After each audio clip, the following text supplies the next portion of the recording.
Continuamos con esta segunda mesa, ¿vale? En esta mesa analizaremos los 3 primeros ODS. El 1, el correspondiente al fin de la pobreza, el segundo, el del hambre cero, y el tercero, el de salud y bienestar.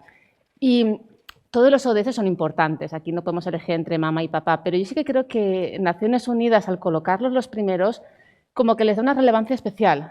Creo que son los más primarios en el sentido respecto a las personas humanas, ¿no?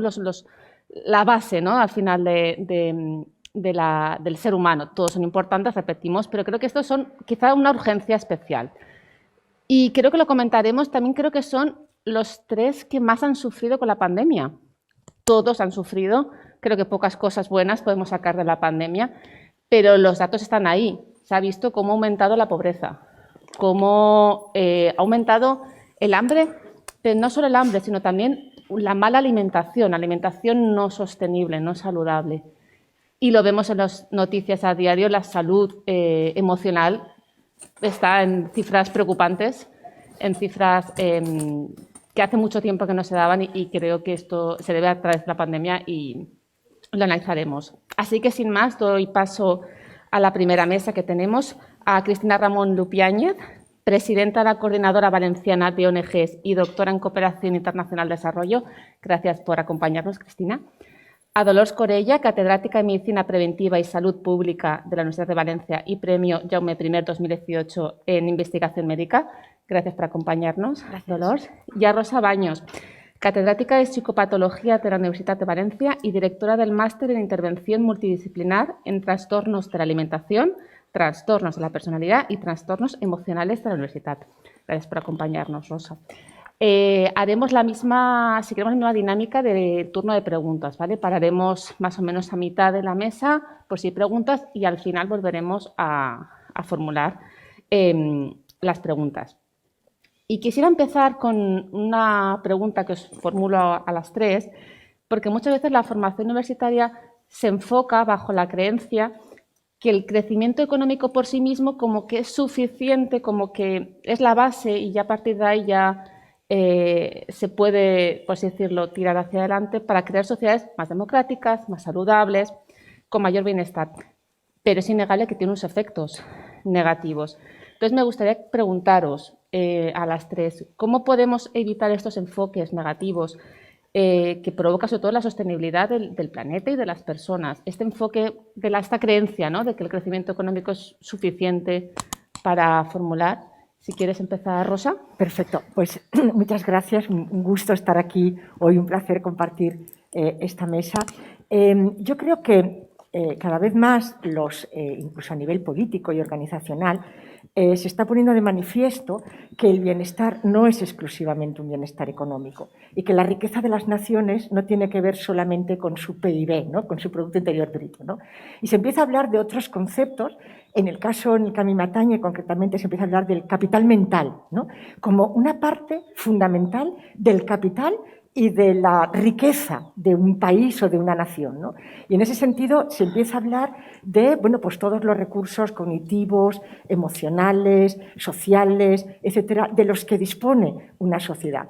Y que eso no solamente es que es una parte fundamental de la riqueza de la nación o del país, sino que sin ello no tenemos los otros. Es decir, es una condición casi que sine qua non. Entonces, yo creo que, de hecho, empieza a haber incluso en algunos países, ¿no?, institutos dedicados exclusivamente, directamente derivados del gobierno. Por ejemplo, estoy pensando en el Reino Unido o estoy pensando en Canadá. Antes hablo también de la experiencia australiana. Distintos departamentos que cuelgan directamente de la presidencia y que tienen que ver precisamente con eso, ¿no? Es decir, con cómo podemos fomentar, cuidar, promover ese capital mental y además cómo podemos utilizarlo en pro, ¿no?, del bienestar común o colectivo, ¿no? Entonces, yo creo que conceptos como capital mental, que a veces parece como muy contradictorio, ¿no? Capital parece que alude siempre a la parte económica, ¿no?, y mental parece que alude a la parte subjetiva, ¿no?, o a la parte individual. Son conceptos que yo creo que no solamente hay que poner en valor, sino que hay que visibilizar, difundir y diseminar, ¿no?, como parte fundamental de nuestra riqueza.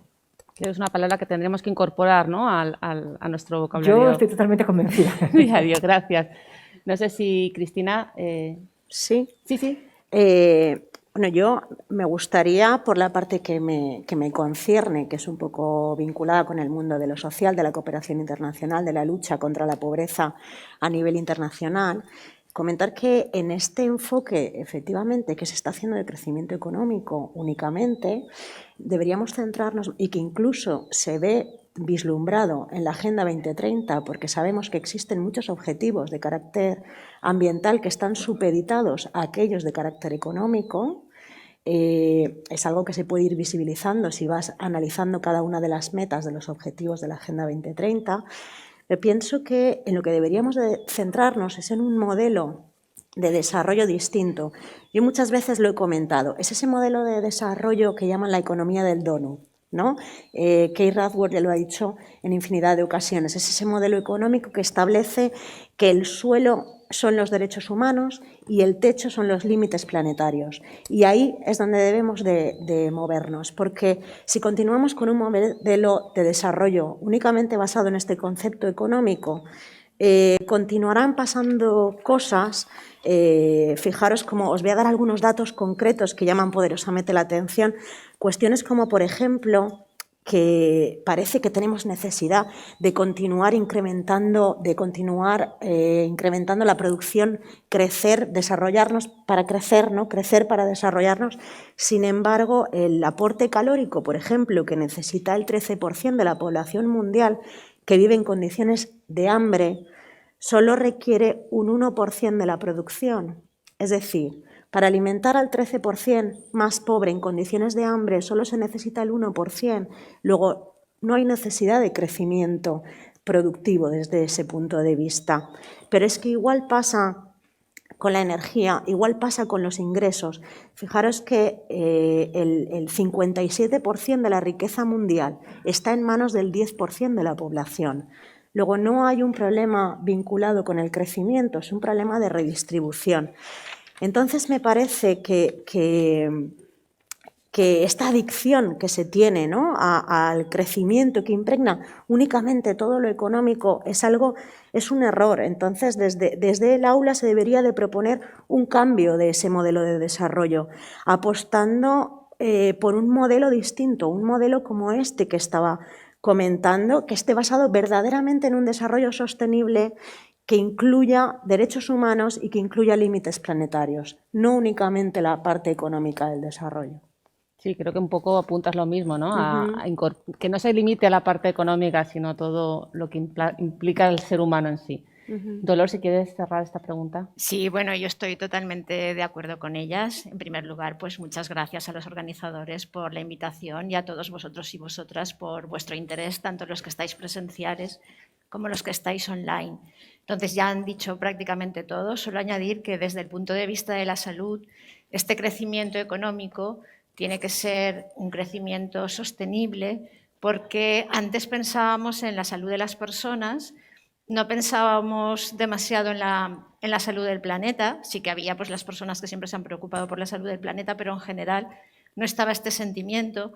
Ahora sí que vemos que en la mayoría de foros internacionales de salud ya se está hablando de que solamente hay una salud, que la salud de las personas va unida a esta salud del planeta, y si no tenemos este desarrollo sostenible tampoco vamos a tener una salud. Vamos a tener amenazas continuas, pues, de pandemias, de otros desastres naturales que van a repercutir. Entonces, siempre tenemos que tener presente que no podemos tener una salud de personas independiente de salud del planeta. No podemos hablar de alimentación saludable sin que esta alimentación sea también sostenible. Un dato importante es que la alimentación a nivel mundial se estima que es responsable del 25% de emisiones de gases con efecto invernadero. Entonces, cuando recomendemos dietas saludables, que miremos también estos alimentos saludables, pues cuál es la huella de carbono que tienen. De todo esto hablaremos más tarde, pero indudablemente no solamente es crecimiento económico. Si queremos una salud, esta salud tiene que ser de las personas y del planeta al mismo tiempo. Creo que al final es un poco, todos coincidimos, ¿no?, que hay que ampliar la base de... Has apuntado, Dolors, unas pinceladas que me gustaría engancharlo, lo abro por supuesto el debate a todas, volvemos un poco a la idea que teníamos de trasladar a las aulas. ¿Cómo podríamos en la docencia dar alternativas a este... Hablo de consumo sostenible, pero me refiero a todo. Alternativas más sostenibles al estudiantado. Si quieres, Dolors, continuar. Bueno, en primer lugar, a nivel de aulas, todos sabemos que nos movemos por objetivos. Los alumnos y alumnas tienen que tener, en primer lugar, pues, unos objetivos de conocimiento, donde nosotros les tenemos que hacer llegar estos objetivos de desarrollo sostenible. Hay las webs de Naciones Unidas, donde están perfectamente detallados, publicaciones también que los amplían. Entonces, ellos tienen que conocer cuáles son los objetivos. Pues que para el año 2030 se reduzca un X% el indicador que sea. Entonces, ellos tienen que tener ese concepto.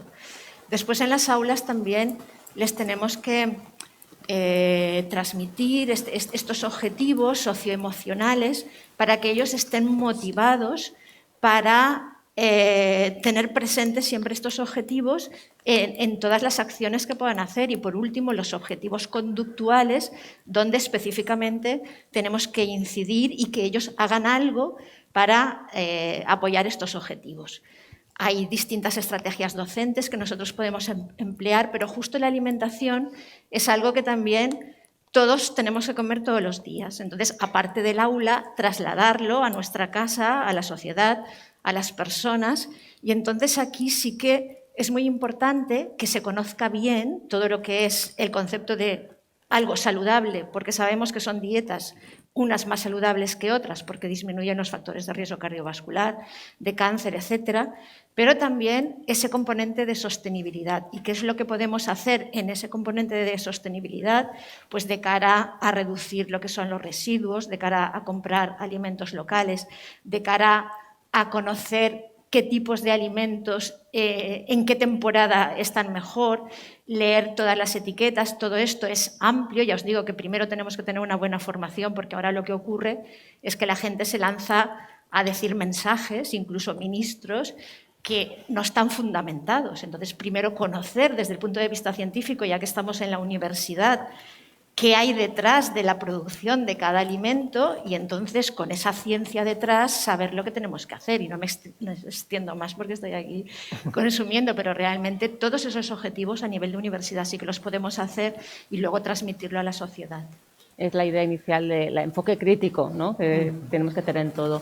Así que, Rosa... Sí, no, yo estoy totalmente de acuerdo en lo que estaba planteando Dolors, ¿no?, que yo creo que hay como esos tres niveles, ¿no?: informar, sensibilizar y buscar el compromiso, ¿no? En el fondo, nosotros siempre decimos informamos para, ¿no?, promover una conducta comprometida con un valor, en este caso, ¿no?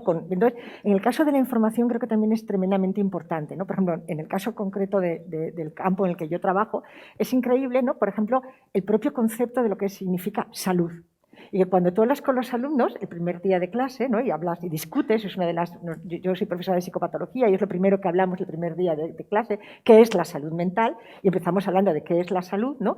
Todavía tenemos unas concepciones de salud tremendamente orientadas a la enfermedad. Tenemos un modelo de enfermedad, no tenemos un modelo de salud, ¿no? No tenemos un modelo de promoción de la salud, sino de un modelo de identificar la enfermedad y atacarla, lo cual obviamente es totalmente necesario, y que no es que lo critique, sino que es, lo único que digo es que es limitado. Necesitamos, además, entender la salud, como lo plantea la OMS, y lo plantea desde el año 46, desde su Constitución, ¿no?, como el bienestar psicológico y social de la persona, y no solamente como la ausencia de enfermedad, ¿no? Entonces, desde esa concepción, ¿no?, de la promoción del bienestar, es lo primero que hay que informar, ¿no?, y sensibilizar. Y a partir de ahí, entonces ya buscar conductas, compromisos a nivel, como estudiante, en mi caso también como psicólogo, porque los estamos formando como psicólogos, como universitario y como individuo, para generar ese compromiso con una promoción de la salud. Gracias, Rosa. Hablo contigo, Cristina, quizás hablamos la parte más solidaria, ¿no?, te correspondería a ti. ¿Cómo podríamos trasladarlo a la docencia? Sí, justo escuchando a las compañeras y estando absolutamente de acuerdo, me surgía una conclusión de muchas de las palabras que estabais estableciendo, que era consume salud, ¿no? Y a lo que me gustaría añadir, pasar del consumir salud, con el que nos encontramos absolutamente posicionadas desde el mundo de la cooperación internacional, el consumo responsable y el comercio justo, el pasar del consume salud al consume derechos. La salud también es un derecho, pero existen otros muchos derechos que también debemos de consumir si nos ponemos en ese afán de persona consumidora, ¿no? Por ejemplo, derechos laborales, por ejemplo, igualdad entre hombres y mujeres, por ejemplo, no explotación infantil. Existen un montón de cuestiones más que debemos de considerar a la hora de establecer nuestros patrones de consumo y que es algo que debemos de trasladar también al alumnado con el que estamos. Y en este sentido, comentabas, me parece súper interesante tres momentos, ¿no?, de informar, sensibilizar y buscar compromisos. A nosotras nos gusta hablar también de ir un punto más allá después del buscar compromisos, que es hacer incidencia política para conseguir cambios. Y en ese sentido me gustaría comentar 9 cositas muy concretas que seguramente nos puedan servir en el aula para poder transmitir. Y son 9 cuestiones que podemos ofrecer para consumir alumnado de nuestro territorio. El primero sería el consumir productos de comercio justo, que bueno, imagino que los conocéis todos y todas y que sabéis que cumplen 10 criterios estándar, entre ellos varios de los que ya he nombrado. En la Universidad de Valencia tenéis una tienda que tiene productos de comercio justo. El segundo sería consumir agricultura ecológica, productos de proximidad. Tenéis aquí, entre otras, pero se me ocurren 2 cooperativas, Cotasa y La Camperola, que son 2 cooperativas que trabajan en agricultura ecológica. También se puede consumir seguros. Todas tenemos nuestros seguros en algún sitio. Tenéis una cooperativa valenciana de seguros, ARS, que tiene el sello ETSI, lo que significa que todos sus beneficios se invierten en economía social y economía ecológica. También el tema de digitalización. Tenéis a Commons Cloud Cooperativa. Todas de vez en cuando utilizamos las TICs, ¿no? Es una alternativa concreta que podéis ofrecer. También servicios de limpieza y de mantenimiento. Tenéis el Centro Especial de Empleo FEIR, que trabaja con personas con diversidad funcional. Todas estas cuestiones que estoy diciendo y que se pueden trasladar al aula. En la web de la Coordinadora Valenciana de ONGDs tenemos un vídeo colgado que dura unos 10 minutitos y que da opciones de consumo responsable, ético y crítico con cooperativas valencianas. Tenéis, si queréis dar opciones de mensajería, la cooperativa Rodant. Si queréis dar opciones de energía limpia, Som Energia. Si queréis dar opciones de abogados, el Rogle Cooperativa, de audiovisuales y productoras, La Cosecha o 7+. En definitiva, hay un montón de opciones que desde el aula también se pueden dar a conocer, opciones concretas. Pero a mí me gustaría hablar de un concepto todavía más importante que este, y es que desde el aula podemos hacer una labor bien interesante. Y es ese pasar, como decía, del compromiso individual a fomentar la acción política colectiva. ¿Cómo? Instando también al alumnado a solicitar de la universidad una compra pública ética. Dentro de su compra, que el alumnado pueda solicitar que sus servicios de máquinas de vending incluyan café de comercio justo, que en sus cafeterías hayan productos de economía, de agricultura ecológica y de comercio justo. Son cuestiones que podemos trasladar al alumnado. Creo que interesante. He visto mucho manos apuntando. De todas formas, recopilaremos todo y lo subiremos al aula, o sea que tranquilidad, que no se perderá la información. Hemos empezado y se han dado unas pinceladas, pero me gustaría retomar el tema y la voy a partir en 2, a Rosa y a Dolors en este caso. Y empiezo contigo, Dolors. ¿Cómo podríamos trasladar una educación emocional a las aulas y que sea a la vez sostenible con el planeta, con las personas, que luche contra las desigualdades? Porque lo comenté al principio, la pandemia ha incidido mucho y de forma no positiva en la salud mental. Vemos las cifras en los extremos, el tema de los suicidios, cómo han aumentado, cómo se producen más casos de suicidios entre los jóvenes que COVID en sí. ¿Cómo podríamos hacer esta educación emocional sostenible? Antes una precisión. Quiero decir, antes ha aumentado mucho. Es verdad, o sea, obviamente los problemas de salud mental han aumentado de manera importante porque nos enfrentamos a una situación que es un estresor crónico, que genera incertidumbre, que genera falta de control y que interfiere de una manera impresionante en todos los aspectos de nuestra vida, ¿no? Entonces, esto afecta obviamente a nuestro bienestar emocional y psicológico y eso no cabe ninguna duda. Pero por otro lado, y es algo, y lo pongo también a colación de lo que estabas comentando, de los desastres. Yo no es que diga que siempre, o sea, no es que nos alegremos porque no, pero obviamente extraemos aprendizajes y obviamente siempre extraemos aportaciones. Y en este caso, una aportación que ha traído la COVID ha sido la visibilización de todos estos problemas, que realmente antes estaban, pero que no se hacían caso. Es decir, las cifras del suicidio eran espeluznantes antes de la pandemia. Yo me acuerdo de una conferencia hace años que Emily Holmes, una psicopatóloga de mucho prestigio, decía: somos capaces de llevar un hombre a la luna y no somos capaces de mantener un hombre en la Tierra, ¿no? Es decir, y eran espeluznantes y no se hacía absolutamente, es decir, no se visibilizaba. Por lo tanto, yo creo que el hecho de que en estos momentos estén saliendo las personas, ¿no? Antes le comentaba a Dolors, ¿no?, que en la tele a veces cuando había programas de visibilización de trastorno, costaba muchísimo que una persona con cierta fama o cierto conocimiento acudiera a un programa de televisión a decir que tenía una depresión o que tenía cualquier otro tipo de problema. Afortunadamente, todo ese tema de visibilización está cambiando, o el COVID ha traído esos cambios. Entonces yo creo que esos cambios también tenemos que incorporarlos en el aula. Es decir, en el aula tenemos personas que también tienen problemas de salud mental. Y ojo, yo quiero insistir siempre, porque cuando aquí hablamos de problemas de salud mental, la gente siempre piensa en problemas de salud mental graves.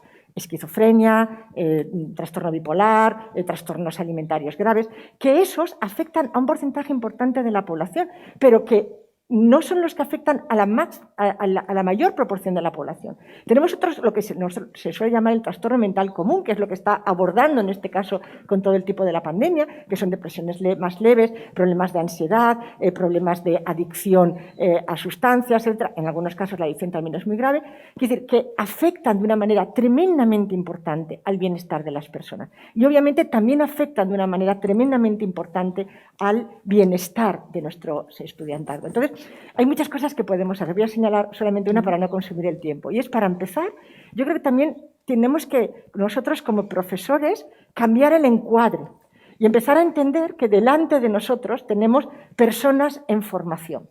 Y no tenemos solamente estudiantes, a los cuales les tenemos que transmitir solamente una serie de contenidos, sino que también, en ese contexto se transmiten valores de cómo ejercer una profesión, valores de a dónde o cómo queremos o qué objetivos queremos alcanzar con esa profesión, etc. Es decir, y personas además que viven en distintos contextos y que pueden verse afectadas por distintas situaciones. Entonces, desde ese punto de vista, empezar a entender al estudiante no solamente como un aprobado o un suspenso, sino como un ser humano que tiene o que está afectado por múltiples y escuchar. Y yo creo que solamente con ese pequeño cambio de postura por respecto al profesorado, eso genera una dinámica muy diferente en el aula. Muchas más, pero luego si queréis seguimos hablando. No, pero sí es cierto y algo bueno nos ha traído, sí, por suerte. Y es verdad, por ejemplo, en el tema del suicidio, hace años a nivel periodístico no se informaba, se pensaba que era lo contrario, que no sabía y se hacía mal. Y hay que mejorar esa parte porque no es un tabú, no hay que negarlo. Es que las cifras son impresionantes. Es que la gente no sabe que en estos momentos muere más gente por suicidio que por guerras. Es impresionante, sobre todo en un sector determinado de edad. Son cifras que, yo siempre lo he dicho, es decir, si esas cifras que están afectando a salud mental estuvieran afectando a cualquier otro tipo de problema sanitario, vamos, serían titular diario, y sin embargo no lo han sido. Seguiremos trabajando en ello. Traslado la parte, Dolors, además has hecho unas pinceladas antes, ¿no?, de cómo hacer esta educación nutricional sostenible en las aulas, evitando caer en falsas informaciones, falsos sesgos que muchas veces se dan. ¿Cómo podríamos hacerlo? Bien, estoy totalmente de acuerdo con lo que ha dicho Rosa Y relacionado con los Objetivos de Desarrollo Sostenible, tenéis que saber que la Universidad de Valencia está dentro de lo que se llama la Red de Universidades Promotoras de Salud, que desde hace muchos años el objetivo que se pretende es promocionar la salud en el entorno universitario, tanto para estudiantes como para PDI, como para PAS, y esta promoción de la salud va más allá de la prevención. Todos sabéis que tenemos la curación de la enfermedad, que es lo que ha dicho antes Rosa cuando hablaba de la definición de salud, entendida como salud negativa, que simplemente se define la salud como ausencia de enfermedad, y eso sabemos que no es así, que la salud es algo más, y entonces la Organización Mundial de la Salud ya definió la salud en su Carta Magna o Constitucional como el completo estado de bienestar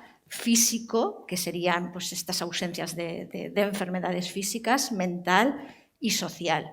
Se criticó como utópica, pero es nuestro marco de trabajo. Dentro de esta utopía hay un continuo salud-enfermedad y entonces la Universidad de Valencia, dentro de la red española de universidades saludables y la xarxa valenciana de universitats públiques saludables, pues estamos haciendo distintas acciones para promocionar la salud. Promocionar la salud es mucho más que prevención. Todos decimos, es mejor prevenir que curar, desde luego, pero hay un pasito más que prevenir. Prevenir llega a ser un poco pasivo. Pensemos, por ejemplo, nos ponemos la vacuna y tenemos la prevención para distintas enfermedades. Es una situación ideal. Pero en el caso de que no haya vacuna, hay que hacer algo más. Y la promoción de la salud es capacitar al individuo, empoderar al individuo para que tome las mejores decisiones en salud. Justo en cuanto a alimentación, desde la Universidad Saludable estamos teniendo muchas iniciativas para promover esta alimentación saludable en la Universidad de Valencia. Hemos hecho distintas guías que las tenéis por ahí, incorporando tanto los aspectos saludables como los aspectos sostenibles. Esto para la comunidad universitaria en general. En cuanto a las aulas y al alumnado, pues igual que antes, primero tenemos que proporcionar unos conocimientos teóricos muy correctos. ¿Qué características tienen esos alimentos para que sean saludables? Diferenciar bien los patrones de dieta, pues la dieta mediterránea es una de las dietas más saludables, pero todo esto lo tenemos que argumentar y no simplemente decir, esto es saludable porque sí, porque todos somos expertos en alimentación. Lo más difícil es ser un científico de alimentación porque todos saben. Y entonces cambiar las creencias es muy complicado porque uno que se dedique a la física teórica pues no es algo que toda la gente sepa de física teórica, pero yo os digo que en cuanto a alimentación es muy difícil porque cada uno es su propio experto y sabe lo que mejor le va y no se lo vas a cambiar. Entonces, primero, una formación buena que se puede dar no solamente en las asignaturas que están más relacionadas con la salud, sino esto sí que puede ser más multidisciplinar, pues incluso puede haber sesiones en el aula de innovación, pues nos podéis invitar, yo puedo ir donde queráis, si me llamáis de cualquier titulación, a Derecho, a Económicas, a dar un seminario sobre cosas de salud. Yo me acuerdo que antes, cuando yo daba clase en salud laboral, pues venían los bomberos para la clase de incendios y nos contaban lo que hacían, profesionales que se pueden invitar, esto siempre lo podemos tener como una actividad. Entonces, en todas las titulaciones, yo creo que si contáis con profesores que son expertos en otros temas y que pueden colaborar, se pueden hacer estas actividades de colaboración y que se tenga ese conocimiento científico. Y a partir de ahí, ese conocimiento científico, que ya sabéis que la ciencia pues, evoluciona y es cambiante y cada día se van actualizando, enseñar a los alumnos cómo mantenerse actualizados en ese conocimiento.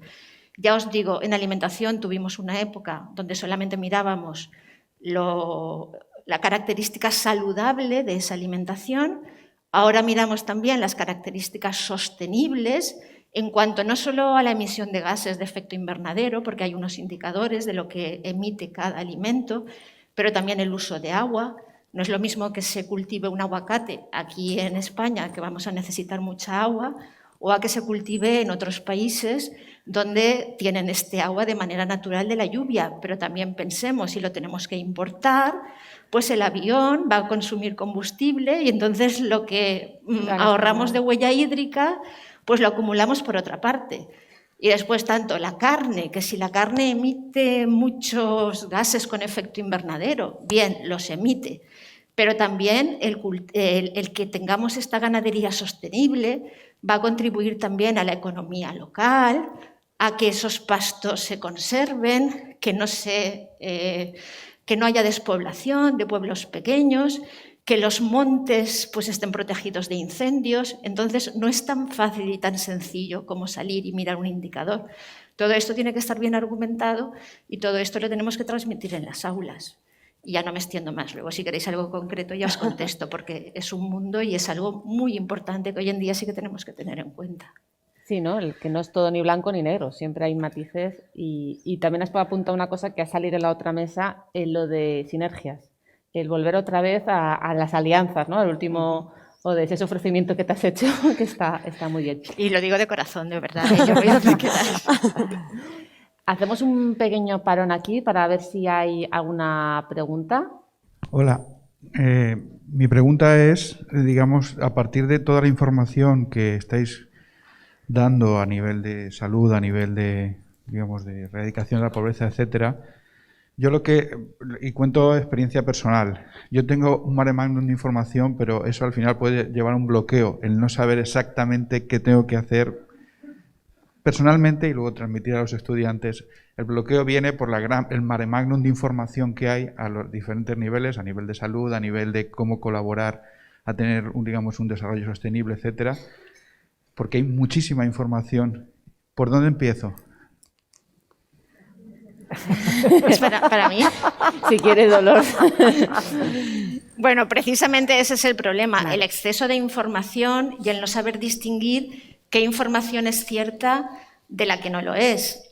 Nosotros en la universidad tenemos la ventaja de que podemos acudir a revistas científicas y entonces si tú lees artículos publicados por personas expertas en el tema, sabes un poco lo que ellos afirman, porque si te vas a Internet, ahí es muy difícil distinguir. Entonces, ¿qué intentamos hacer? Os he hablado de unas guías que hemos hecho desde Universidad Saludable Sostenible. Yo soy la CAPI de iniciatives en salud, en Universidad Saludable. Entonces, lo que intentamos hacer con estas guías es dar unas pinceladas, después de revisar toda la literatura científica, de qué es lo más recomendable. Tenéis ahí unas cuantas. Entonces, ya os digo que se van actualizando los conocimientos, que quizá una guía que hemos hecho hace 5 años, pues se tiene que actualizar un poquito, pero las más recientes, una que hemos hecho que es la guía del tupper, porque cuando la pandemia pues no se podía ir a los bares, más gente utilizaba el tupper en la universidad. Entonces nos enfocamos en el uso del tupper, también porque el mismo recipiente pues puede tener problemas de que si utilizas un plástico, si no lo utilizas, que puede ser tóxico, que si no.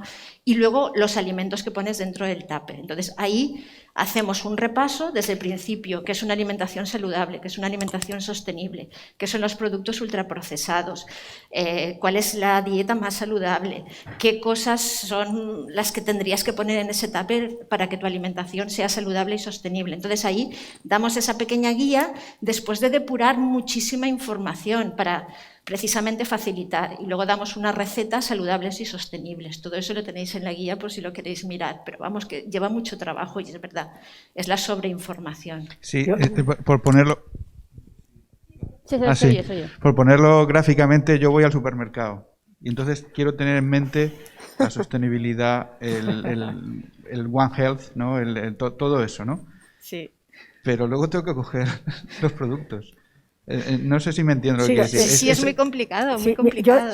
Por eso, quiero decir, hay formas sencillas de abordar eso.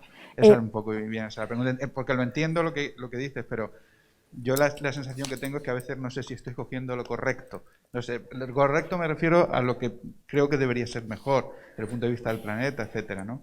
Es decir, el discurso está bien, pero yo me gustaría saber qué vías hay para hacerlo factible para la gente que va a comprar al supermercado todos los días, por ejemplo. Además, yo ahí me gustaría señalar una cosa, que decir, lo correcto es cualquier cosa que hagas con el fin de conseguir ese objetivo o esa meta, ¿no? Además, cada uno de esos objetivos tiene como metas concretas, luego puntuales, que los objetivos son muy amplios, pero luego, quiero decir, obviamente se han planteado unas metas más concretas, que aún así siguen siendo tremendamente ambiciosas, pero unas metas más concretas. Pero yo estoy totalmente de acuerdo en lo que tú estás planteando. Entonces, cualquier meta que yo tengo grande, lo primero que tengo que hacer es simplificarla, porque si no, no la puedo conseguir. Y muchas veces es mucho más recomendable el centrarme en una o dos cosas, aunque sean pequeñas, y ponérmelas como objetivo para este curso académico, solo una o solo dos a lo largo de todo el curso, que coger toda la globalidad. Entonces, por ejemplo, este curso académico, no tengo ni idea, relacionado con la asignatura que yo doy, por ejemplo, lo que está hablando Dolors, ¿no? Vamos a intentar reducir, yo qué sé, el consumo de bebidas azucaradas, o vamos a intentar reducir el... Entonces, con un objetivo, es decir, con que te propongas uno o dos, los que sean más afines, para empezar, a ti y a tus valores, porque normalmente yo creo que uno tiene que ser muy genuino en las cosas que imparte, ¿no? Y luego, además, que tengan que ver con la asignatura, con la materia con la que tú estés dando, y que además estén también, de alguna manera, negociados o pactados con el alumnado para que se comprometa a ello. Y plantearlo como un objetivo a medio plazo. Es mucho más, vas a tener muchos más resultados que hablar en general, ¿no? Por eso creo que tienes toda la razón. Hay que operativizar esos objetivos en cosas muy concretas, factibles y realistas que yo pueda conseguir en mi grupo, en mi docencia, con estos alumnos y yo como profesor. Sí, a mí me gustaría añadir alguna cosita más. Cuando decías, cojo el carro de la compra y llego al supermercado y ¿qué hago, no? Bueno, pues el qué hago principal es ver las etiquetas y ver los sellos. Y las primeras veces estás un rato, y los primeros días o meses son duros. Pero sí, pero luego llega un momento en el que ya sabes a qué producto tienes que ir, ¿no? Entonces, el tema de los sellos de calidad es muy importante. Cuando decías, ¿por dónde empezamos? Yo te diría, empieza por entrar en la web de la Coordinadora Valenciana de ONGDs, sin hablar de mi libro, ¿eh? Pero mira, más de 30 años de experiencia nos avalan, más de 100 organizaciones vinculadas a la cooperación internacional, cientos de noticias de denuncias de situaciones de vulneración de derechos, participación en elaboración de políticas públicas, todas las que quieras, hasta hemos metido a un conseller en la cárcel, ¿vale? Ejemplos de transparencia y de rendición de cuentas. Pero tenemos un apartado concreto que se llama Comercio Justo y Consumo Responsable y que ahí te habla de los sellos que certifican los productos que son de comercio justo y los productos que son de agricultura ecológica. ¿Y qué es la información que te da cada uno de estos sellos? Entonces, aprender a identificarlos es muy importante, y ya te digo, las primeras veces te quieres morir, yo tengo acostumbrados ya hasta mis hijos. O sea, se puede, se puede. Y luego hay otra cosa que estoy súper de acuerdo con la compañera que decía, simplificar metas. Yo iría más allá. Ser conscientes de nuestras incoherencias. No podemos ser sostenibles en todo porque nos volvemos locas. También somos incoherentes, es que el ser humano es incoherente desde que nace, entonces, bueno, tampoco nos podemos martirizar. Bien, gracias. Creo que tenemos una pregunta aquí. Sí, del... perdón, había otra detrás. Vamos después. Hola. Sí. Bueno. Sí. Fórmula, por favor. Vale. Yo quería meter algo más en el carrito del supermercado, porque quería proponer algo. Como tenemos, la verdad, que el placer de tener tan excelentes ponencias, quería proponer que, bueno, se recogieran todas estas propuestas, porque en definitiva tenemos la guía de Dolors o las recomendaciones que recién hacías, esas 9 creo que eran recomendaciones. Y lo que necesitamos probablemente sean herramientas, ¿no?, para poner en ese carrito. Entonces era más una propuesta de cara a la organización del seminario de que a lo largo de todas estas 2 jornadas van a seguir habiendo, bueno, fuentes. Y claro, no son fuentes cualquiera. Acá hay una selección previa fantástica, ¿no? Son personas científicas, expertas, y yo creo que sería muy interesante tener ese catálogo, ¿no? Entonces es más una propuesta, yo creo que muy importante poder contar, ¿no?, con ese... Sí, a ver, tenemos a Toya, que la conocéis todos, sí. Nos guiará. Es verdad que mañana al final de todas habrá unas conclusiones. Vale, entonces... Y luego otra cuestión quería comentar. Respecto de la salud mental, ¿qué recomendaciones de cara al aula? Porque, claro, no es tan fácil abordar o enfocar desde el aula. Yo pensaba desde la diversidad funcional sí que está más sistematizado, hay protocolos Bueno, hay muchas adaptaciones en cuanto a la diversidad funcional física, pero en cuanto a la diversidad funcional referida a los aspectos mentales, lo tengo menos claro cómo podemos actuar. Tenía un caso hace poco que me consultaban respecto de una persona que no acudió a clase, la profesora adaptó su docencia. No hay reglamentariamente no hay obligación de acudir a clase, entonces, bueno, adaptó la docencia específicamente para esta alumna, pero ahora viene el tema del examen, que es presencial. Claro, no hay flexibilidad en ese sentido porque los exámenes son presenciales. Hay que adaptar aún más los aspectos a la salud mental, cómo trabajamos en el aula con la salud mental, qué recomendaciones nos podrías hacer. Claro, fíjate, yo aquí haría distinguiría tres cuestiones. Una, cuando tienes un alumno en el aula, que las probabilidades de que en vuestras aulas, en la mía, haya personas con problemas mentales son muy altas. Quiero decir, 1 de cada 4. Quiero decir, o sea, yo siempre lo digo cuando entro en clase, quiero decir, las probabilidades de que uno de nosotros en estos momentos tenga un problema de salud mental es que el 25% podemos tener. Quiero decir, por lo tanto, para empezar, obviamente, tenemos que empezar algo que tú señalas, que creo que es fundamental y que todavía no existe, pero no existe ni a nivel universitario ni a nivel de otras empresas y empiezan ahora a plantearse, quiero decir, el cómo abordar, el cómo poder tener esos protocolos para abordar todas estas cuestiones, ¿no? Yo creo que eso es necesario empezar a elaborarlo por parte de la universidad, no de esta universidad, sino en general. Y en ese sentido yo creo que la red de universidades saludables que estaba planteando Dolors está muy también en esa línea, ¿no? de generar o de plantear cómo podemos hacer, ¿no? para protocolizar o para ayudar a personas que, del mismo modo que hay personas que pueden tener otros problemas, que también puedan tener problemas de salud mental. Yo creo que ahí es un nivel, ¿no? Es decir, y a ese nivel nosotros como profesores lo más que podemos hacer es, si detectamos ese problema, es intentar ayudar a esa persona derivando a esa persona a una ayuda especializada si es que en ese momento no la tiene. En este caso, por ejemplo, la Universidad de Valencia dispone de una clínica psicológica. Todavía con escasos recursos, que esperemos que se pueda ampliar y que podamos además que pueda hacer, pero dispone de una clínica psicológica donde esa persona podría ser atendida. Yo, por ejemplo, el que las personas conozcan los recursos de que dispone la clínica psicológica y las posibilidades de participación, yo creo que es muy importante. Eso es a un nivel. Por eso decía, a un nivel es eso, pero luego a otros niveles estamos también hablando de salud mental, no es solamente enfermedad mental, sino también es cómo podemos promover un aula en el que, digamos, el clima dentro del aula sea un clima saludable, en el sentido también de que promueva el bienestar, el que promueva la cooperación, el que promueva la participación, el que promueva el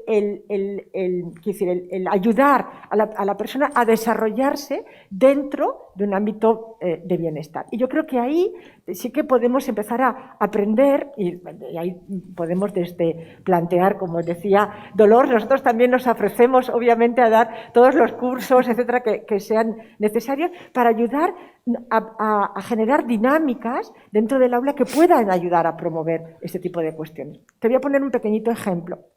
Es muy pequeño, pero yo creo que fue de mucha utilidad, por ejemplo. Cuando duró la pandemia, cuando empezó la pandemia y estábamos confinados, nuestro grupo de investigación enseguida pensó que estaba clarísimo, no lo pensamos nosotros, lo pensábamos todos, que esto iba a traer una serie de consecuencias muy importantes sobre el bienestar de la comunidad universitaria, de todas las personas en general y obviamente de los profesores y de los estudiantes. Y gracias al apoyo del Vicerrectorado de Sostenibilidad generamos una serie de píldoras, ¿no? Entonces eran como pequeñas recomendaciones que además íbamos diciendo que no queríamos que fueran prescriptoras, que eran como pequeñas dinámicas, pequeños ejercicios que íbamos además planteando poquito a poquito, ¿no? Para poder, pues eso, promover desde bueno, decir, aspectos como la resiliencia, aspectos como cómo promover el empoderamiento, aspectos como la gratitud, aspectos como cómo manejar el estrés, etcétera, etcétera. Entonces, yo creo que hay como pequeñas herramientas que dispone la psicología que pueden ser de tremenda utilidad,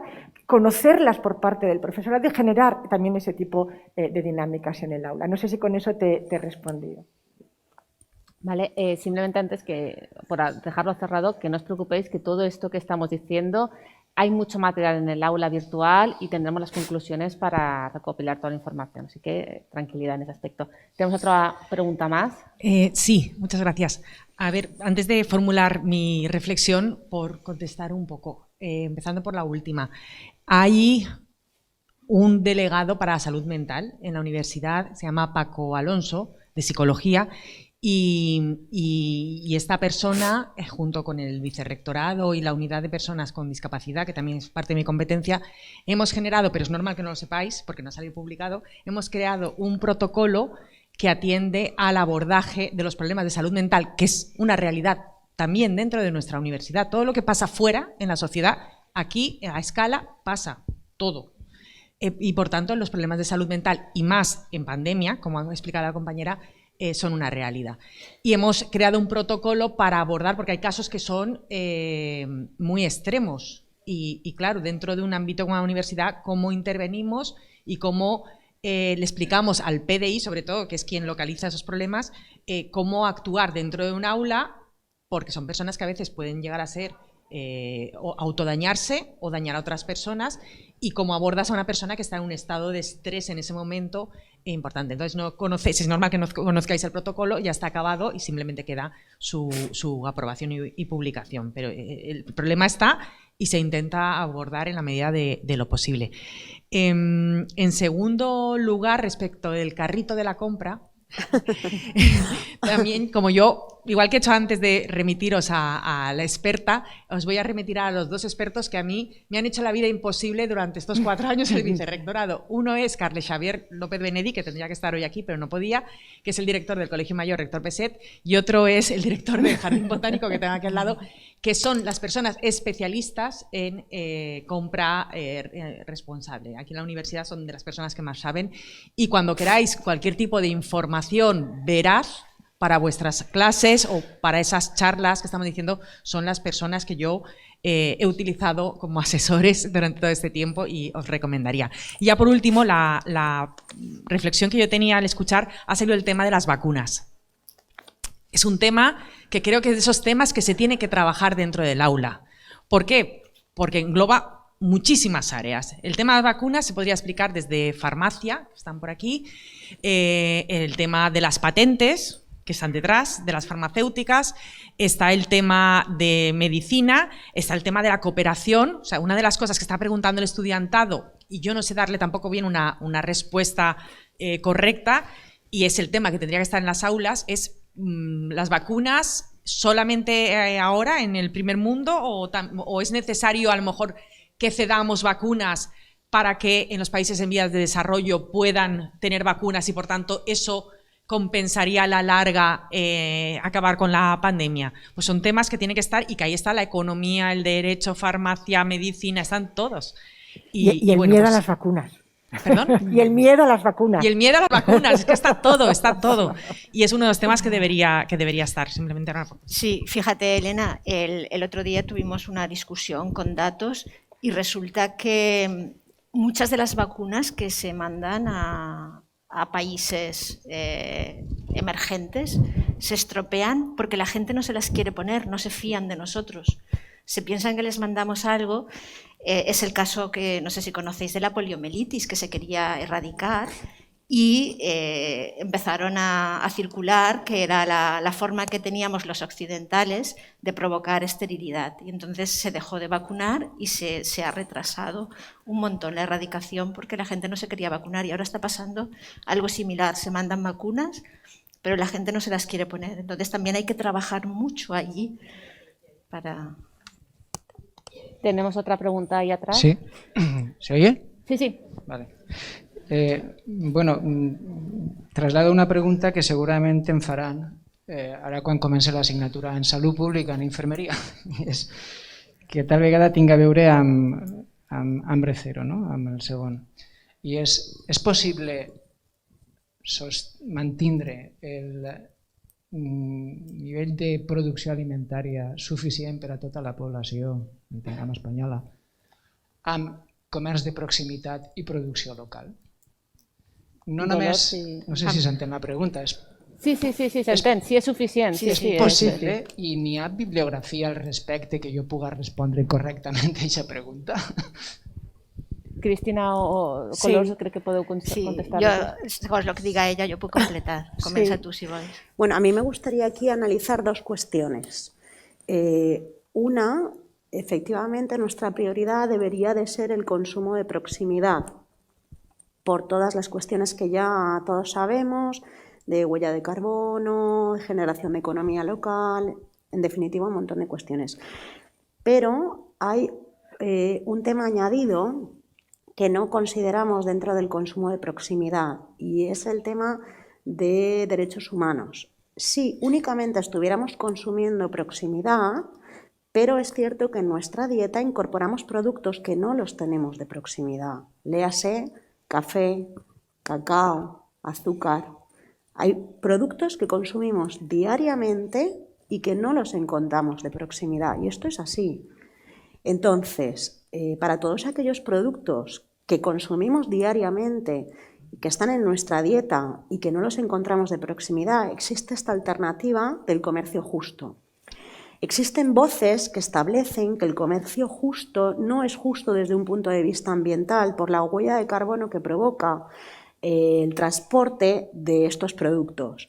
Os invito a que leáis un estudio que hizo una profesora de la Universidad de Valencia en el año 2013 hablando de este tema. Es la persona que está en la tenda de la Universidad de Valencia y habla sobre la huella ecológica, la huella de carbono, que tienen los productos de comercio justo que vienen por mar, comparándolos con productos ecológicos que vienen de Alemania, por ejemplo. La huella ecológica es bastante más, la de los que vienen en avión de determinados sitios y son ecológicos, ¿no? Entonces, creo que aquí tenemos que ser conscientes de varios temas y que hay productos que no los podemos consumir de proximidad, pienso. No sé si hay alguna cosa más. Sí, bueno, jo el que volia dir era que part de la culpa que tenim ara de que l'alimentació ha destruït la biodiversitat i ha tingut molt d'impacte d'efecte hivernacle és precisament l'intentar produir gran quantitat d'aliments per a que el món no patirà fam. Aquesta ha sigut l'excusa i s'ha arrasat en muntanyes, en selves per ficar terres cultivables. I això és un problema que tenim ara. No fa falta aplegar a aquest nivell per a tindre una alimentació sostenible. Jo sí que crec que en Espanya, per les característiques que tenim de la nostra agricultura, sí que podem alimentar a la població espanyola en esta agricultura sostenible. Altres països, i de proximitat, altres països ho tenen més difícil i entonces tenen que importar.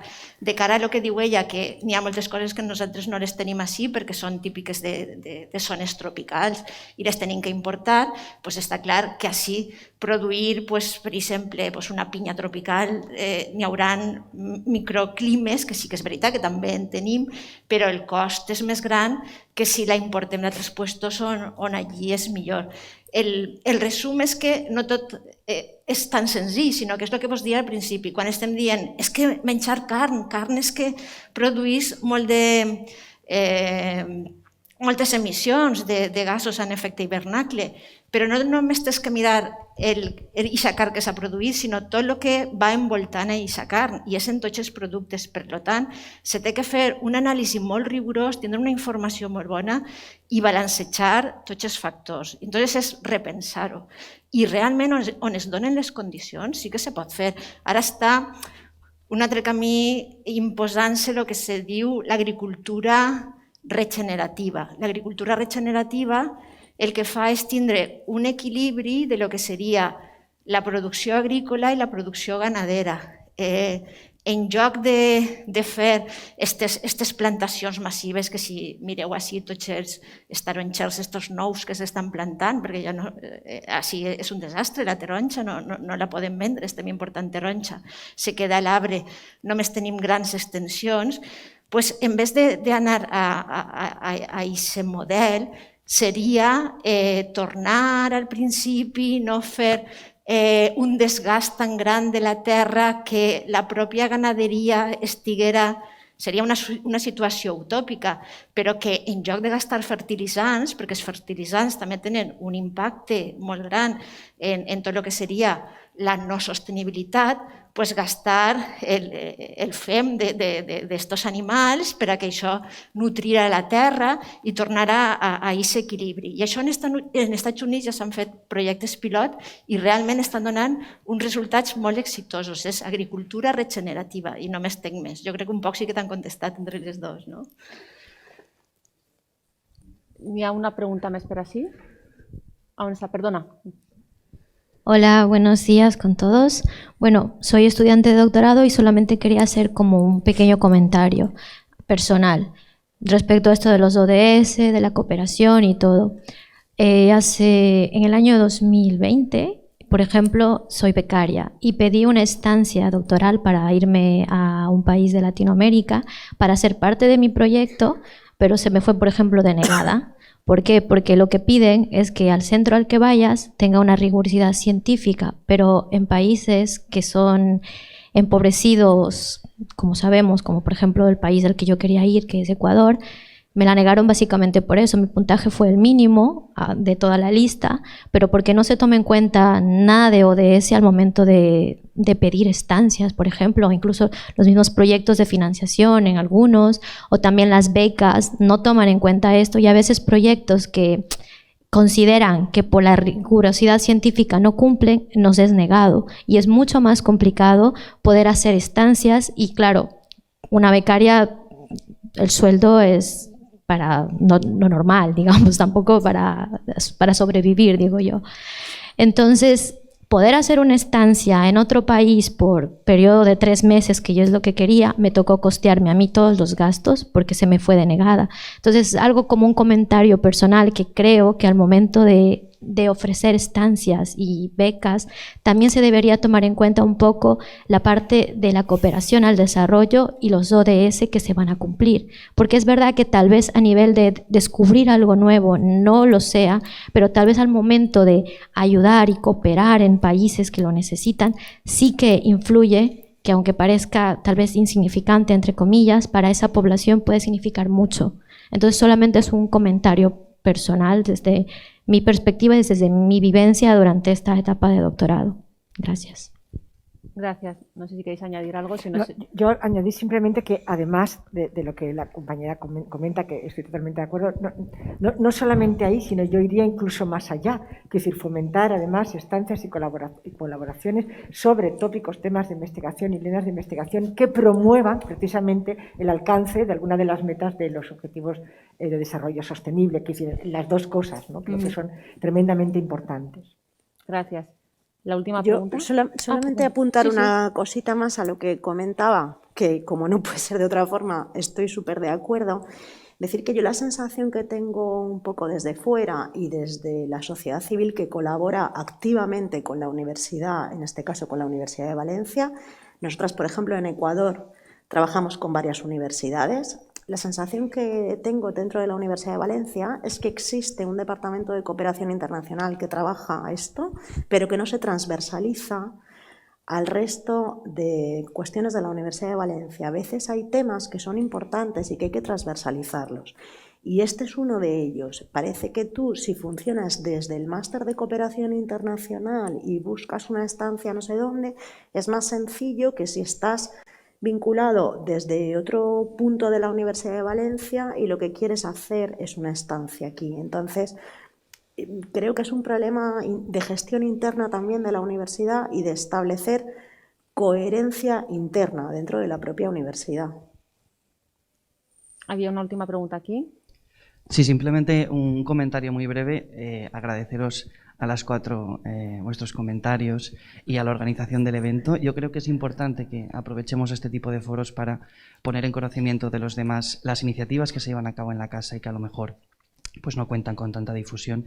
Y nada, solo apuntar 2 iniciativas que a lo mejor pueden ser de vuestro interés. En la Facultad de Economía llevamos 6 años intentando introducir la ética y la sostenibilidad de forma transversal en todas las asignaturas, sea cual sea la materia que se está impartiendo. a través de píldoras docentes, a través de materiales adaptados, en los que no solo nos centremos en obtener un resultado, una rentabilidad y hacerlo de forma correcta, sino también ver las implicaciones que hay detrás. Y también muy importante, como comentabais, la necesidad de ese cambio de paradigma desde el punto de vista económico, restarle la importancia, porque no la tiene tanto, lo económico, y darle una visión más largoplacista que incorpore lo social y lo medioambiental.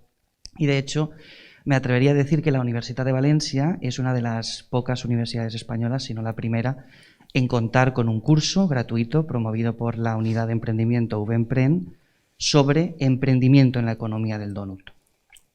Y es fascinante ver cómo estudiantes de distintas facultades, de psicología, de medicina, de filosofía, presentan sus proyectos, sus innovaciones en el marco de la economía del donut, descubren una nueva forma de empleabilidad, que es el autoempleo, que es ser emprendedores, ser emprendedoras, y al mismo tiempo tienen esa ilusión por contribuir a un mundo mejor a través de sus ideas de negocio. Por si es de interés de alguno de vuestros alumnos, pues yo creo que desde la universidad estamos llevando a cabo muchas iniciativas y lo bueno es que en foros como este las pongamos en común. Muchas gracias. Gracias a ti de ser altavoz para que todos aquellos que lo conozcan lo sepan. No sé si queréis añadir algo. Tenemos una pregunta por Blackboard, tampoco quiero dejarlas. Yo solamente una cosita así muy breve, y es darle toda la importancia a este tema que comentas de las iniciativas, incluso las iniciativas en el aula. Me voy a permitir contar algo personal en 5 segundos. Yo soy licenciada en físicas, nada tiene que ver con lo que me he dedicado después. Me doctoré en cooperación internacional y como física he trabajado muy poco tiempo. Y todo ha sido por un profesor que tuve en la carrera. Así, aparte de que cada una tengamos unas iniciativas pero el aula influye muchísimo en una ciudad, en la transformación de la ciudadanía, en la generación de una ciudadanía crítica. Influye mucho. Como decía, tenemos una pregunta desde Blackboard que le vamos a formular ahora, pues la adelantamos un poquito. La formula Sonia Jiménez y pregunta: ¿no sería más efectivo hacer llegar estas ideas, hablando de la sostenibilidad en la alimentación, desde las propias cafeterías de las facultades? ¿No se podría garantizar que los menús sean saludables y responsables? Yo no sé si a lo mejor la propia vicerrectora quiere aquí. Te ha tocado. No, tú mismo, Elena. Sí.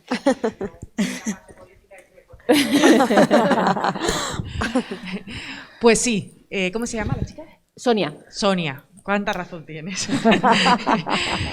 Desde el vicerrectorado es una de las cosas que hemos tenido claro que se tenía que hacer, y gracias a Dolors, y la delegada para la sostenibilidad, UV Sostenibilidad, pues es uno de los proyectos estrella que tenemos encima de la mesa, que ahora está CERAI, se incorpora a la transformación de la universidad, que va a haber mucha transformación en los próximos años, con toda certeza, porque además hay financiación para ello y hay voluntad. Y entonces vimos claramente que teníamos que intervenir en las cafeterías, ¿no? Porque, bueno, pues hemos mirado la contratación administrativa, y la contratación administrativa muchas veces pone que en las máquinas de merchandising tiene que haber manzanas, pero las manzanas, como no se consumen según ellos, pues se quitan las manzanas y se pone el bollicao. Y esta es la lucha constante. Y entonces en los menús tenemos un proyecto muy bonito, que yo pues ya no lo veré, pero lo consumiré, que es que Dolors detrás vamos a trabajar con las cafeterías para que estén los pliegos de forma clara, lo que tienen que hacer, el derecho, como siempre, tiene que estar de fondo, para que no se vea, pero tiene que estar claro. Y a continuación hay un asesoramiento de la propia Dolors para que esos menús sean saludables y sostenibles. Y queremos hacer una aplicación también para que se la descargue quien vaya a comer esa cafetería, y en esa aplicación sepas lo que estás comiendo, saludable y sostenible, con información científica, por decirlo de alguna manera, y lo que deberías comer a lo mejor el resto del día para compensar. Para compensar, ¿no? Para no liarla demasiado. Y ese es un proyecto que, bueno, que en breve pues yo creo que empezará. No sé, Dolor, si quieres tú para darle el contenido.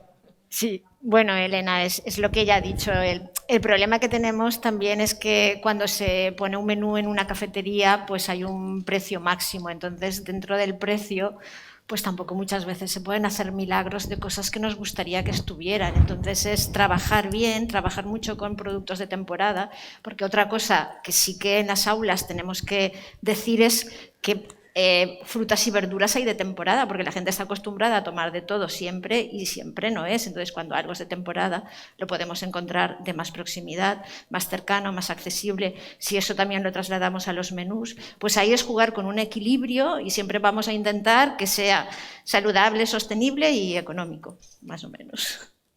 Gracias. Sí, perdona, es que Elena hablaba de CERAI. CERAI es una de las ONGs que conforman, de las 100 que conformamos la Coordinadora Valenciana de ONGs. Además es una organización que junto con la Tenda de Totelmont, que es a la que representa Carles, Ecosol, Economía y Colaboración Solidaria, la que represento yo, y otras tantas, llevamos más de 20 años trabajando el consumo responsable y el comercio justo en centros educativos. Entonces, hemos implementado desde hace muchos años comedores saludables en centros educativos de primaria y de secundaria y huertos escolares ecológicos, de forma que algunos de los productos que se consumen en el comedor vienen de ese propio huerto y los niños y las niñas en la asignatura de coneixement del medi son los que los van produciendo y tal. Que me refiero que esta iniciativa también a nivel de centros educativos de infantil, de primaria y de secundaria se está haciendo desde hace tiempo y está funcionando muy bien. Pues nos encantará ver esta iniciativa pronto, consumirla sobre todo. Y podríamos seguir hablando del tema de alimentación, de lo que hemos dicho, de cómo quizás un kiwi ecológico de Nueva Zelanda deje de ser ecológico si viene por avión y no una tonelada que venga de peras a través de Alemania por tren. Pero hay una pregunta a raíz que se ha formulado antes que me gustaría también formularlas a vosotros, y es que muchas veces estas políticas, a veces algunas políticas universitarias, pero los mecanismos de financiación que tenemos, los mecanismos de transferencia muchas veces están un poco pervertidos, ¿no? Como ha apuntado ella muy bien, y a veces generan, pues eso, aumentan desigualdades, generan malestar y demás. Entonces, esta pregunta me gustaría ampliarla un poquito más para que dierais vuestra opinión en el ámbito este que estamos hablando de los ODS. ¿Qué pensáis? ¿Cómo se podrían reformular? ¿Qué podríamos hacer, Rosa? Si quieres aportar. Sí, no, yo antes lo estaba comentando, ¿no? Es decir, yo creo que lo que ella planteaba trascendía a la Universidad de Valencia porque tiene que ver también con políticas del Ministerio, con políticas generales, de estancias, etcétera, ¿no? Pero en cualquier caso, yo creo que tenemos que hacer una política financiadora que, del mismo modo, por ejemplo, que nos costó durante muchos años, pero que ahora ya está introducida y además, de alguna manera, quizá interiorizada, que ha sido introducir todo el tema de la política de género en la investigación y que al principio chocaba, etcétera, pero que ahora, digamos que ya está como muy interiorizado. Tenemos que empezar a introducir todo ese tipo de elementos en las propias convocatorias, es decir, que las convocatorias de financiación obviamente sean sensibles a estas cuestiones, ¿no? En ver cómo o intentar priorizar y promover aquellas investigaciones que tengan que promuevan de alguna manera las temáticas dentro o las prioridades de los objetivos de desarrollo saludable, o que lo hagan de alguna manera. Pero no solamente en la temática, sino también, como ya decía, en la forma, quiero decir, en las dos cosas. Es decir, no solo promoviendo el tema, sino el cómo lo estás promoviendo, ¿no?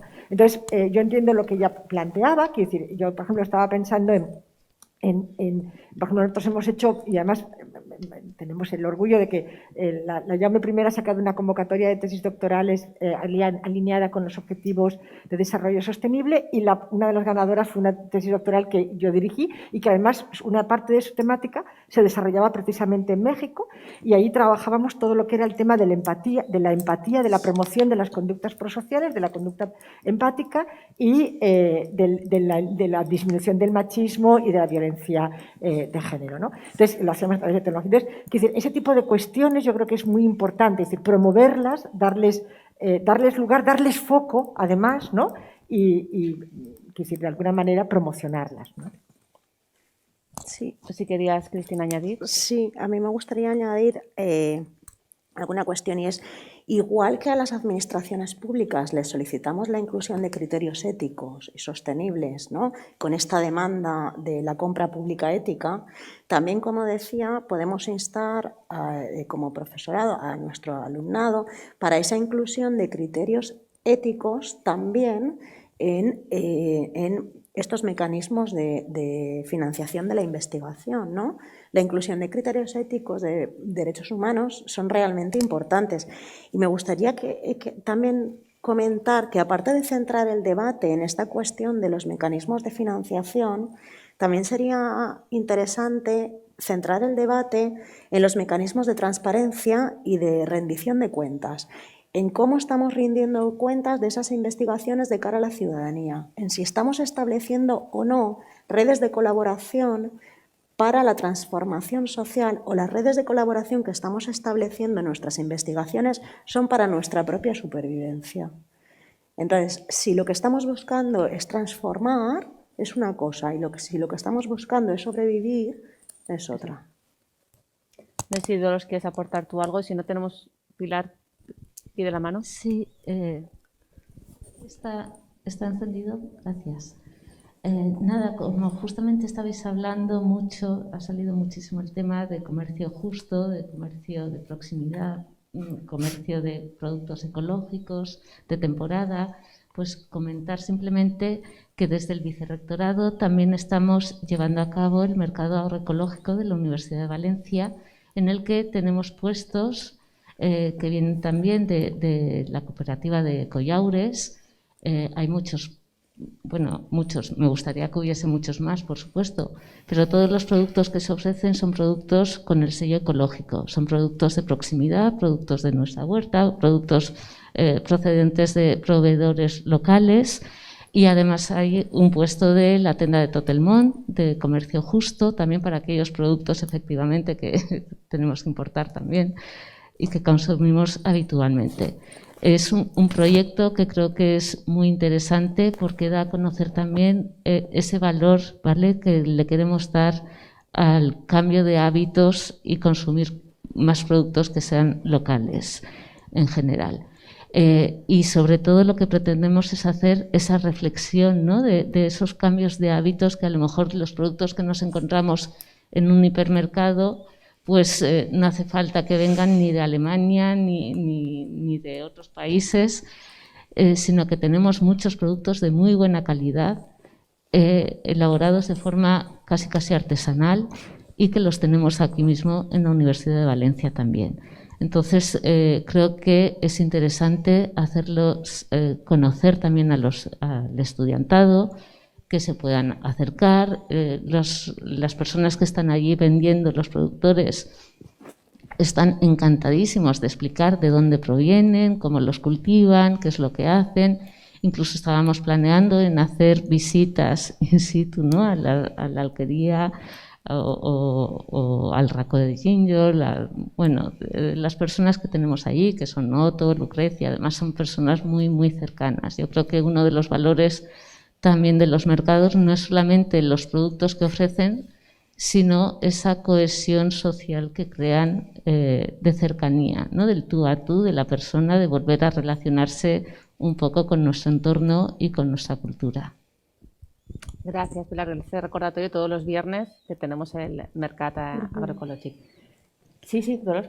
Sí, muy breve. Yo simplemente quería añadir que uno de los problemas que nos ha llevado a tener estos alimentos, pues que nos vienen de todas partes a un precio muy económico, es que parece que con la dieta solamente busquemos consumir y ya está, y lo más barato posible, en lugar de buscar el valor de cada cosa, su artesanía, las personas que hay detrás, sino simplemente pues lo más económico y que nos cueste el menú lo menos posible. Pero con eso, ¿qué perdemos? Perdemos muchísimo porque, entre otras cosas, aparte de que estamos incrementando todos los gases de efecto invernadero, el consumo de agua, exceso de fertilizantes, exceso de productos químicos, también estamos perdiendo el sabor de los alimentos. Y esto es una cosa que a lo mejor los alumnos no la piensan, porque yo ya no sé si nuestros alumnos más jóvenes saben realmente cuál es el sabor verdadero de un tomate, el sabor verdadero de una manzana, el sabor verdadero de cualquier fruta, porque lo que se ha conseguido con esta producción masiva, todo a base de invernaderos, a base de como unas condiciones artificiales, es que se pierda el sabor. Entonces, nosotros que nos dedicamos a la investigación del sabor de los alimentos, como nuestro tema de investigación, sabemos que el sabor de los alimentos no solamente es importante de cara a una gastronomía, a disfrutar con ese buen sabor, sino que también la obesidad está detrás de que los alimentos no tengan sabor, porque el sabor de los alimentos, las moléculas responsables del sabor, tienen un efecto saciante en el cerebro. Entonces, cuando nosotros consumimos nuestra ración de alimentos con su sabor, el que les toca, por ser cultivos naturales, nos saciamos antes, dejamos de comer y no engordamos.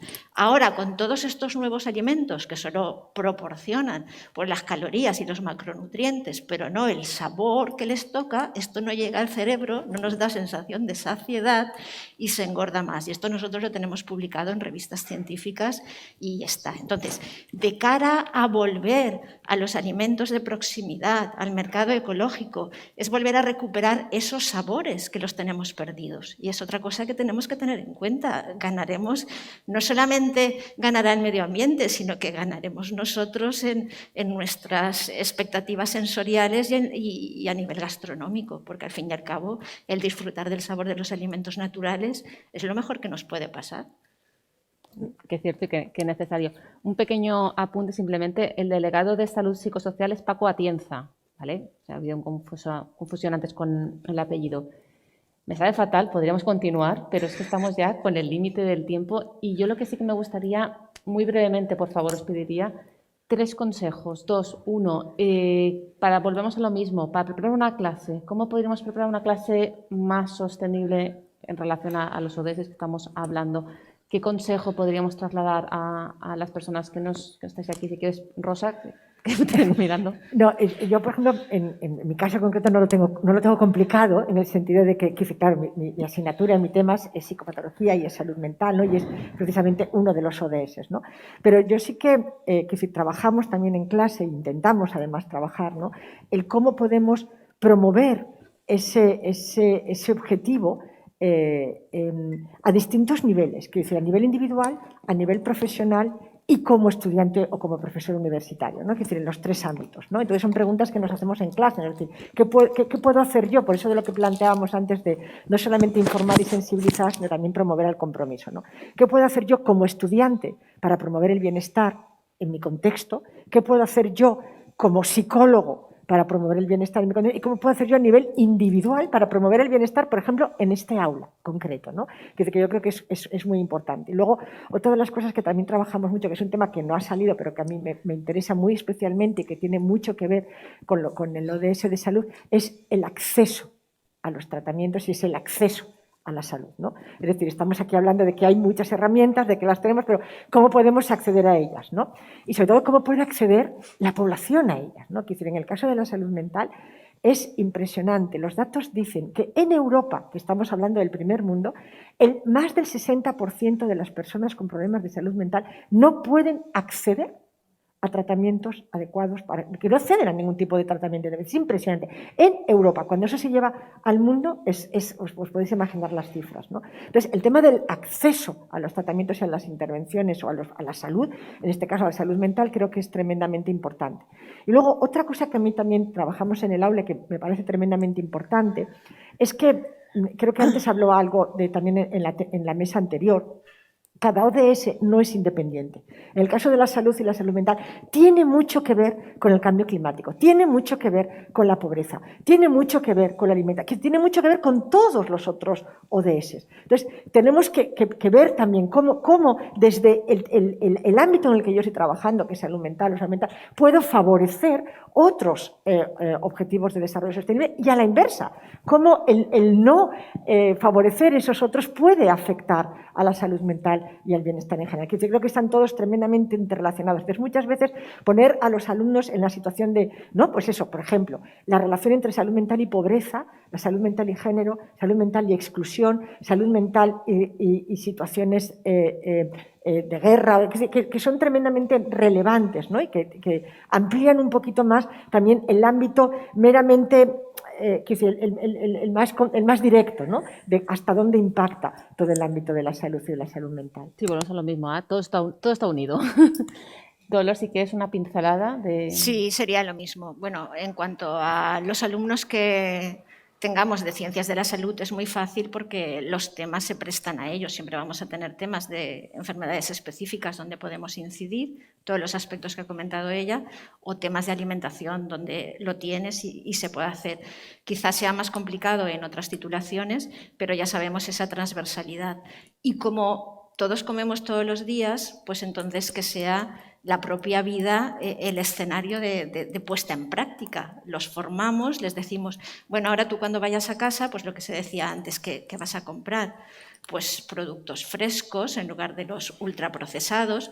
Voy a mirar la etiqueta, si hay 2 manzanas, cogeré la de proximidad, o quizá la que no sea de proximidad, pero es de comercio justo, porque todas estas cosas las tenemos que valorar, porque si España tampoco exportara, pues entonces aquí tampoco sentaría bien que no se dejara exportar lo que producimos. Entonces siempre todo, lo que digo, un equilibrio, y siempre lo que es formación, esa concienciación y la acción.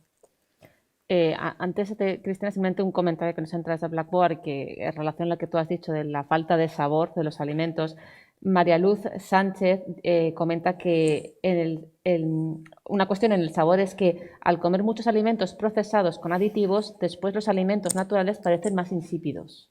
Sí, bueno, tiene razón y la tiene y no la tiene. Es decir, los alimentos que tienen su sabor, esos lo van a tener y lo vas a notar aunque hayas tomado ultraprocesados. Pero ¿qué ocurre? Como los alimentos han perdido el sabor, lo que se añade son aditivos a estos ultraprocesados para precisamente que sea el ultraprocesado el que tiene todo el sabor y nos vamos a él porque pues, tiene más sabor que los productos naturales, y es otra de las trampas que tenemos que evitar, porque los ultraprocesados pues no son tan saludables, por no decir nada, en comparación con los naturales. Ahí no hay equilibrio, ahí está claro que no. Disculpa, Cristina, quería hacer este inciso. ¿Cómo darías tú una pincelada para...? Sí, yo más que consejos o propuestas concretas como pincelada, que creo que a lo largo de mis intervenciones he ido dando, me gustaría una breve pincelada que sea un agradecimiento. Un agradecimiento en primer lugar a Carles Xavier, que es ese gurú que nombraba Elena, que tenéis en la Universidad de Valencia, fantástico, que trabaja comercio justo y consumo responsable, al que me unen 20 años de militancia, que tendría que estar hoy aquí sentado, pero que no ha podido estar por un tema personal y que os ha hecho la jugarreta de que tenga que estar yo hoy. Y en segundo lugar, un agradecimiento también y sobre todo al Vicerrectorado de Sostenibilidad, porque en esta última etapa son muchas las iniciativas realmente transformadoras que se están teniendo, son muchas las iniciativas que están conectando con la sociedad civil organizada, y eso también es muy importante, y es la línea que debe de seguir la Universidad de Valencia. Y entonces el consejo es continuar con las líneas que está teniendo ahora mismo el Vicerrectorado de Sostenibilidad. Gracias. Creo que no hay nada más. Nos hemos quedado fuera de tiempo, ya lo siento mucho. Paramos ahora, volvemos a las 3. A las 3 recordad que hay que volver a hacer las firmas, ¿vale? Daros las gracias a las 3. Creo que nos hemos quedado cortos, pero lo que hemos sacado de información creo que ha sido muy útil. Así que muchas gracias a las 3 y nos vemos a las 3. Gracias.